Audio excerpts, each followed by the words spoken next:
Glass పట్టు కమలానికే జై కొట్టు సైకిల్ ఎక్కు నువ్వు గ్లాసు పట్టు నువ్వు కమలానికే నువ్వు జై కొట్టు సైకిల్ ఎక్కు నువ్వు గ్లాసు పట్టు కమలానికే జై కొట్టు చాలు చాలు కుర్చీ మడత పెట్టు బటన్ సీఎం బాధ తీరేటట్టు పల్లి నుంచి తరిమి కొట్టు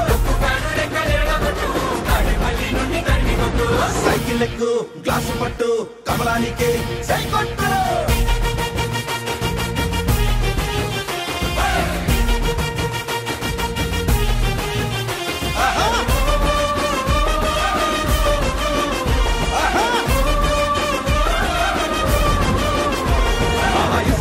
రాజపాట కంటకు పల్లెల్లో పాట అడుగేస్తే లంచాల మూట కొప్పిన దొరికిన చోట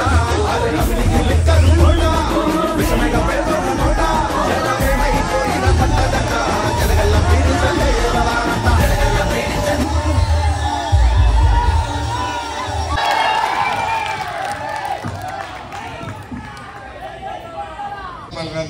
ఎక్క చెల్లెలకు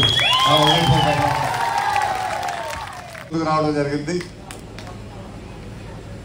కేవలం ఈరోజు రాజకీయాల్లోకి మళ్ళీ వచ్చారంటే దానికి కారణం జనసేన అధినేత పవన్ కళ్యాణ్.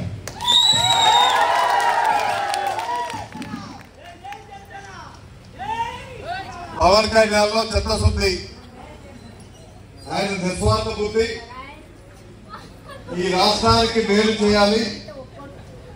రాష్ట్రం విభజన ద్వారా నష్టపోయిందని 2014లోనే పార్టీ స్థాపించి ఆ నష్టం నుంచి గట్టెక్కే విధంగా ఒక పరిపాలనా దక్షుడైనటువంటి ముఖ్యమంత్రి కావాలని ఆ రోజు చంద్రబాబు నాయుడు గారికి మద్దతు ఇచ్చి ముఖ్యమంత్రి చేసిన దాంట్లో ప్రధాన భూమిక పవన్ కళ్యాణ్ గారు పోషించారు.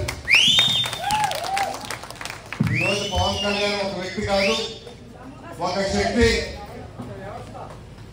ఒక వ్యవస్థ అంటున్నాడు. అంటే ముఖ్యమంత్రి అవడం గొప్ప కాదు, ముఖ్యమంత్రిని చేసేటువంటి స్థానంలో పవన్ కళ్యాణ్ గారు ఉన్నారు. 2014 ఏ రకంగా అయితే చంద్రబాబు నాయుడు గారిని ముఖ్యమంత్రి చేశారో ఇప్పుడు 2024 కూడా మళ్ళీ ఈ రాష్ట్రం విభజన కంటే ఇంకా ఎక్కువ నష్టపోయింది. ఒక్క అవకాశం అని చెప్పి ప్రజలను మోసగించాడు. ఒక్క అవకాశం అని చెప్పి మీ కరెంటు రేట్లన్నీ పెంచారు. ఒక్క అవకాశం అని చెప్పి మీ నిత్యావసర వస్తువుల ధరలన్నీ పెంచారు. బియ్యం కానీ, నూనె కానీ, పప్పులు కానీ అన్నీ కూడా పెరిగాయి. ఒక్క అవకాశం అని చెప్పి ఆఖరికి సారాలను కూడా విపరీతంగా పెంచారు. ఒక్క అవకాశం అని చెప్పి కరెంటు ధరలు పెంచారు. ఒక్క అవకాశం అని చెప్పి ఆర్టీసీ బస్ ఛార్జీల ధరలు పెంచారు. ఒక్క అవకాశం అని చెప్పి ఇంటి పన్నులు పెంచారు. అసలు పెంచనటువంటిది ఏది కూడా లేదు. నేను బ్రతకేది చూడలేదు, ఎంత చూస్తా అని చెప్తా ఉన్నారట. మనం ఇంకొక 4 రోజులు ఆగండి.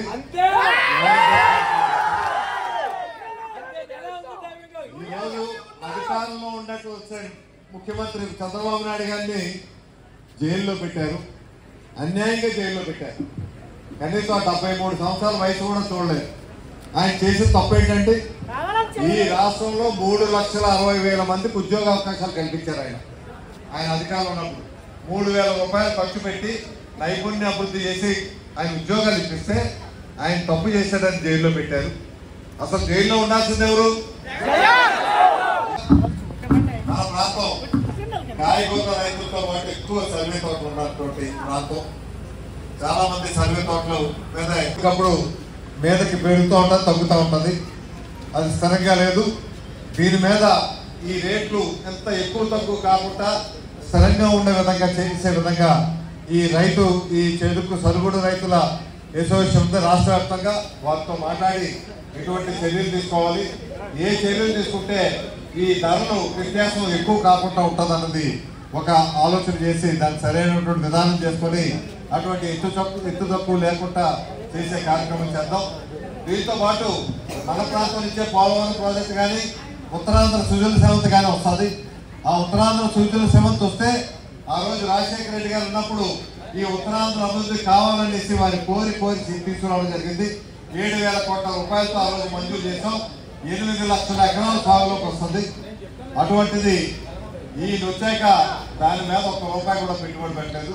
ఇంకా చంద్రబాబు నాయుడు గారు 2,000 కోట్ల రూపాయలు పెట్టి దాన్ని మొదలుపెట్టే కార్యక్రమం చేస్తే ఈయనేమి చూడలేదు. మళ్ళీ మన ప్రభుత్వం వస్తుంది, మోడీ గారు ప్రధానమంత్రి అవుతారు, చంద్రబాబు నాయుడు గారు ముఖ్యమంత్రి అవుతారు, మళ్ళీ పవన్ కళ్యాణ్ గారు ఆధ్వర్యంలో ఈ ఉత్తరాంధ్ర సుజల సంస్థ పూర్తి చేసుకొని మనకి ఈస్ట్ గోదావరి వెస్ట్ గోదావరి జలాలు మన జిల్లాకు కూడా తీసుకొచ్చి మీరందరూ కూడా 2 పంటలు పండించుకునే విధంగా కార్యక్రమం చేయడమే మా ముఖ్య ఉద్దేశం. కాబట్టి ఈ ఉద్దేశం అదేవిధంగా కచ్చలపాలెం, తోటకూరపాలెం అక్కడి నుంచి రావుకోవతం కనెక్ట్ అవుతుంది రోడ్డుకి.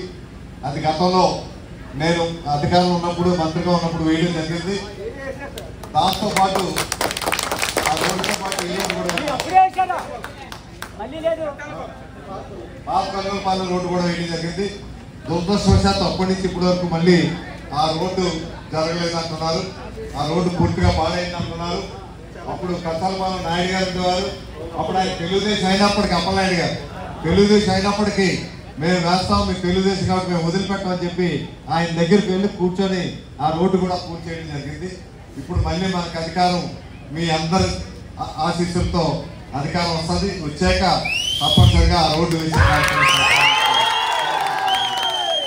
అనుకున్నారు. కానీ దానివల్ల ఆ కుటుంబం దానివల్ల సరిపోదు. ఆ కుటుంబానికి శాశ్వతంగా మేలు జరిగే కార్యక్రమం చేయాల్సిన అవసరం ఉంది.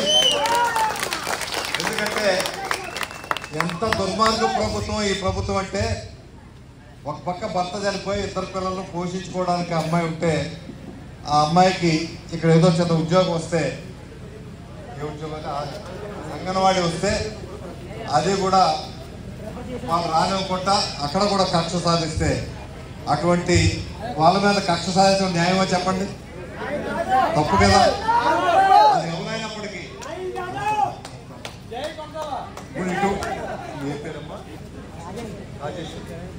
ఇప్పుడు ఉంది మా అమ్మాయి రాజేశ్వరి. ఇటువంటి పిల్లకి మనం చేతనే సహాయం చేయాలి, చేయలేనప్పుడు ఊరుకోవాలి.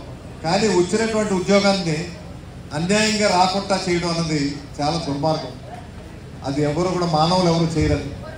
మానవత్వంతో ఆలోచించి 2 పిల్లల గురించి ఆలోచిస్తే పార్టీలు చూడరు, ఎటువంటి పార్టీలు చూడకుండా చేయాలి. అందువల్ల తప్పనిసరిగా మన ప్రభుత్వం వస్తుంది. మళ్ళీ ఈ కుటుంబాన్ని ఏదో విధంగా ఆదుకునే కార్యక్రమం రాజేశ్వరి తన స్వశక్తి మీద తను నిలబడి ఎవరి మీద ఆధారపడక్క లేకుండా 2 పిల్లల్ని పెంచుకునే విధంగా ఆ 2 పిల్లలు ఎంత వయసు 6 సంవత్సరాలు ఒక అమ్మాయి, 2 ఆడపిల్లమ్మా, 2 ఆడపిల్లలే. ఏమైనా అవకాశం వస్తే 2 పిల్లల్ని రెసిడెన్షియల్ స్కూల్లో పెడదాం, ఇబ్బంది లేకుండా. ఈ అమ్మాయికి అభ్యాసం లేదనుకుంటే మన దగ్గరలో ఉన్నటువంటి రెసిడెన్షియల్ స్కూల్లో పెట్టి ఆ పిల్లల చదువు బాధ్యత ఏ ఇబ్బంది లేకుండా చేసే కార్యక్రమం. ఈ రాజేశ్వరికి అయితే ఏదో ఉద్యోగమో ఏదో ఒకటి మొత్తం మీద ఉపాధి కల్పించే కార్యక్రమం తప్పనిసరిగా మేము అధికారులకు వచ్చే ఆయన సర్వస్వం వదులుకొని, సినిమా జీవితం వదులుకొని, వేల కోట్ల రూపాయల ఆదాయం వదులుకొని రాజకీయాలకు వచ్చారు. రాజకీయాలకు వచ్చినా 2 పర్యాలు ఓడించినా ఆయన పట్టు వదలని విక్రమార్కుడిగా నేను సాధిస్తాను, ఈ రాష్ట్రాన్ని కాపాడుకుంటానని వదిలిపెట్టుకోవాలైతే వదిలిపెట్టి వెళ్ళిపోయి ఉంటారు. కానీ ఆయన వదిలిలేదు, ఇంకా పట్టుదలగా ఉన్నారు. పట్టుదలగా ఉంటే ఆయన పదవి గురించి కాదు, ఆయన ఈ రాష్ట్రం బాగుండాలి, రాష్ట్ర ప్రజలు బాగుండాలి, పరిశ్రమలు రావాలి, పోలవరం ఉత్తరాంధ్ర సుజల సంస్థ ప్రాజెక్ట్ అవ్వాలి, ఉద్యోగ అవకాశాలు రావాలి, యువతకు మార్గదర్శనం కావాలని ఏకైక సిద్ధాంతంతో ఆయన రాజకీయాలు ఉన్నారు. అందుకే ఆయనతో కలిసి నేను ప్రయాణిస్తున్నాను. లేక నేను రాజకీయాలకు వచ్చిన దూరంగా ఉండాలని నిర్ణయించుకున్న వ్యక్తిని మళ్ళీ అటువంటి వ్యక్తితో కలిసి ప్రయాణం చేయాలి, ఈ రాష్ట్రానికి ఇటువంటి నాయకుడు కావాలి అనేసి ఉండాలి. ఒక సినిమాలో నటించి 40 కోట్లు 30 కోట్లు వస్తే ఆ డబ్బంతా ఏం చేశారో తెలుసండి? రైతులకి, కౌలు రైతులకి ఇచ్చారు. 300 మంది కౌలు రైతులకు ఇచ్చారంటే 30 కోట్ల రూపాయలు. అది చిన్న విషయం అండి.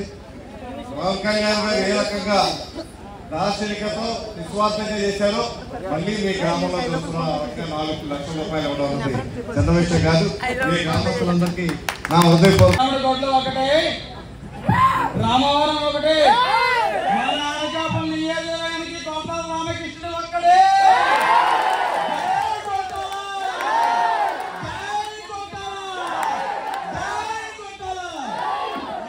కూడా పడకుండా ఈ రోజు ఏ రాజకీయ తిట్టకుండా ఒక్క మనిషి బతుకుతున్నా